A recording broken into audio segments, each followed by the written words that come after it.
afternoon, AHS. I'm Molly Maddox. And I'm Megan Rogers, and welcome to this week's Rock. And have we got some super fun segments for you? That's right, Molly. So, Megan, have you seen the Titanic? Yeah. Did you like it? Of course. Then you should definitely see the latest James Cameron movie, Avatar. Let's see what Emo has to say about that movie.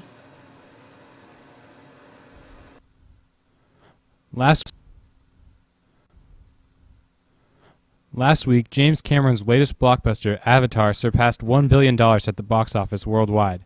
Everyone seems to have their own ideas about this movie, whether they've seen it or not. Due to the movie's extensive advertising campaign, Avatar looks like a typical, corny, special effects-ridden action movie with some blue aliens and robot soldiers mixed in. And explosions. Lots of explosions. But in reality, this movie is a lot more than it appears. It combines elements from countless successful franchises of the past, such as Star Wars, Pocahontas, yes, Pocahontas, and Dinotopia.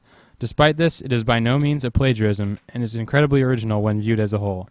At 2.5 hours in length, it manages to move along at a fast pace while still carrying on an interesting and meaningful storyline, something that has helped it win favor with fans and critics alike. The plot of the movie is centered on a crippled Marine who has been sent to a distant planet called Pandora in the year 2154 to uphold a contract for a mining company.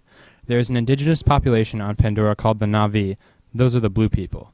He is instructed to drive a remotely controlled body that is made from his DNA, fused with the DNA of a native from the safety of one of the company's stations. His orders are to speak to the native leaders and tell them they have to relocate, because there is a large mineral deposit underneath the native village that the mining company is desperate to control. Upon infiltrating the native's village and learning about the native tribe, he becomes conflicted as to the morality of the humans' plan, and then he must choose whether to betray the aliens who have let them into their beautiful, sustainable world, or complete his contract and return to Earth fully healed. Avatar is rated PG-13 and is, by almost any standard, family-friendly and inoffensive. One thing is for sure, after seeing this movie, you'll question whether you would rather live on Earth or on Pandora. Wow, that sure was a great review. Tonight's the last night to see it in Anacortes. Did you know that that film has a moral? Really? Yes, several. For instance, always take the side of a 12-foot-tall alien in an intergalactic conflict. Well, anyone could have figured that one out. But the less obvious one is to take care of our planet. That's exactly what Green Club is doing. Yeah, here's a segment about them. Last week, James Cameron's latest blockbuster,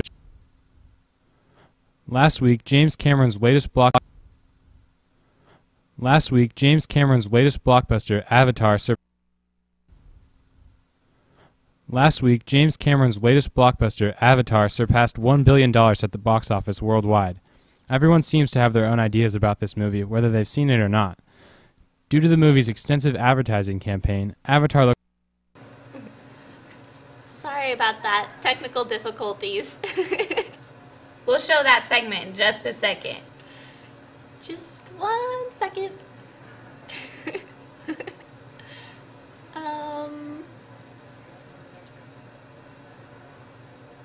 Okay. Well, let's watch the next segment on Driver's Ed.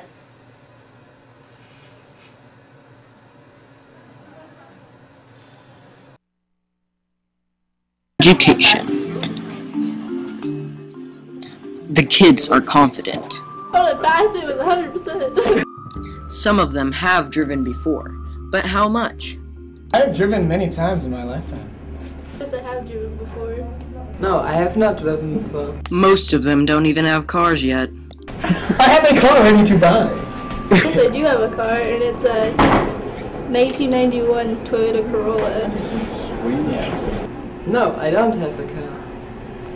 They may not have their cars yet, but they do have an idea of how hard the class will be. Well, it's kind of hard to tell how easy the class will be so far, because it's the first year, but I think I'll pass, because I already have the answers from last year. The class isn't very hard, but it's not very easy either. I think the class is very easy, but maybe it gets better. So none of them think the class is very hard right now. One of them even has the answers from last year. But how do they rate it on the excitement scale? I would have to say that I am a 10. I'm about a 3 for the excitement scale. I'm very excited to get my license.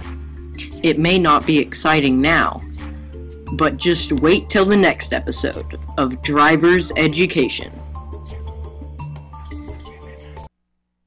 Sorry about that. And now for that segment on Green Club.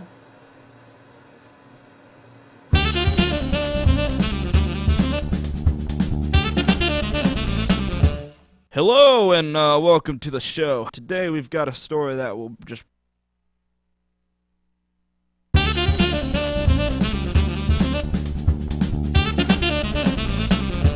Hello and welcome to the show. Today we've got a story that will just break your heart. For months, cans and bottles have happily lived within the safety of the Green Club recycling bin. Lately, however, their happiness has been ruthlessly and thoughtlessly violated. Let's introduce our first guest, Miss Aquafina.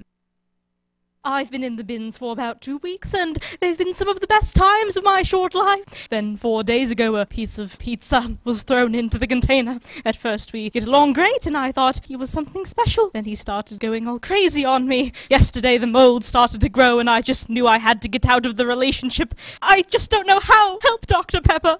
Now, you see here, you have a fairly common problem. Pizza and milk cartons have been infiltrating the bins for months now, and creating a sticky mess for the members of Green Club. You just need to sit that pizza down and say, baby, I thought you was slick, but now I know you're just greasy. Here's our next guest, Mountain Dew. He's had a rough couple days here. I'm lactose intolerant and asthmatic, so the smell of mold gets to me quickly. But my real problem is when people throw open milk cartons in, they get sticky so fast. I've been stuck to the bottom of the recycling bin for 3 days now. Seems like you're just wanting to hear yourself whine. Stop feeling sorry for yourself and wait for some poor Green Clubbers to come clean you up. What I would really like to do right now is have pizza and milk come in and talk for themselves. Hi, Dr. Pepper. What's going on? Hello. Hello, milk. Hello, pizza. You know, you have me curious. Why do you think you have the right to invade the bins? Hi. Whoa, Poppy. We don't want to be here no more than you want us, yes? We got a throne here. Yes, the children put us here. Well, it seems like these two low-lifes causing all the problems in these bins aren't entirely responsible. Really, the idiots who put them in the recycling bin are at fault. So please, if you have any shred of dignity, respect Miss Aquafina and Mountain Dew, and take care of your own trash. See you next time.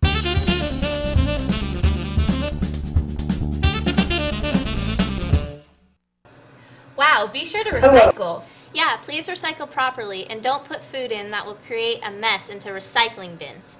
So Molly, have you been getting hungry at home lately? Oh yeah. Do you have any suggestions to get rid of that hunger? No, but Sam Stark does. Hello, and welcome to Cooking with Sam. Today we're going to make penne alla Sam.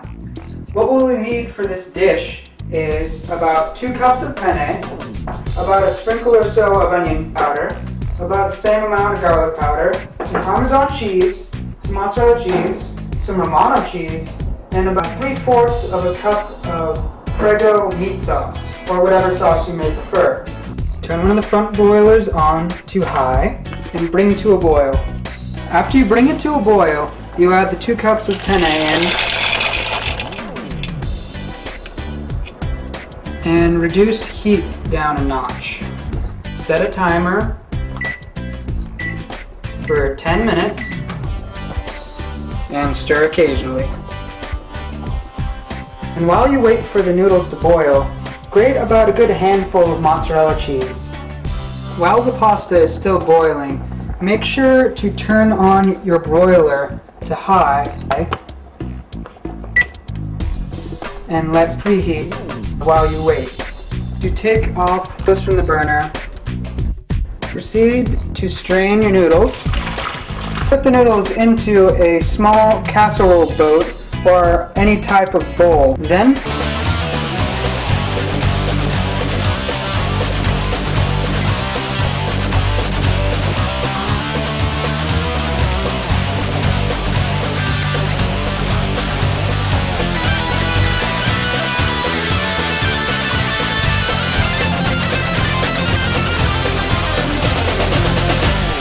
it should look like this. You know, golden brown, cheese properly melted, pretty much covering the entire thing. And then afterwards, you feed it to a good friend. Yeah, thank you. And that concludes Cooking with Sam. And thank you Have a nice day. That's delicious. The perfect after-school meal. Well, it's not time to say goodbye. From my rock to yours, have a great day, HS.